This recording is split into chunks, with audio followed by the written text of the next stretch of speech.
দুই ধরনের বাড়িতে কখনো ছেলে মেয়ে বিয়ে দিবেন না, তাদের সাথে আত্মীয়তার সম্পর্ক করবেন না, কারণ এই দুই ধরনের বাড়িতে কখনো আল্লাহ পাকের রহমত থাকে না, আল্লাহ পাকের গজব পড়ে তাদের উপরে। এক নম্বরে, যেই বাড়িতে মেয়েদের হাতে কর্তৃত্ব থাকে, নেতৃত্ব থাকে, পুরুষের হাতে কোনো নেতৃত্ব কর্তৃত্ব নাই, সব মেয়েরা হ্যান্ডেলিং করে, এমন পরিবারে কখনো মেয়ে বিয়ে দিবেন না বা ছেলে বিয়ে দিবেন না, তাদের সাথে আত্মীয়তা করবেন না। কেন করবেন না? আল্লাহ পাক পরিষ্কারভাবে বলেছেন কোরআনের মধ্যে, আর রেজালু কাওয়ামুনা আলা নিসা, আমি আল্লাহ পাক প্রত্যেকটা নারীকে পুরুষের অধীনে করে দিয়েছি, পুরুষের আজ্ঞাবহ করে দিয়েছি, প্রত্যেকটা নারী পুরুষের কথা অনুযায়ী চলবে দুনিয়ার জমিনে, এটাই আমি আল্লাহ পাকের রুলস।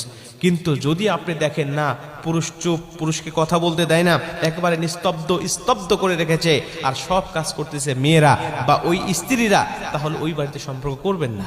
কারণ ওই মেয়ে যদি আপনার ঘরে আসে, তাহলে দেখবেন যে আপনার মুখটাও বন্ধ করে দিবে, আপনারও কোনো নেতৃত্ব কর্তৃত্ব থাকবে না।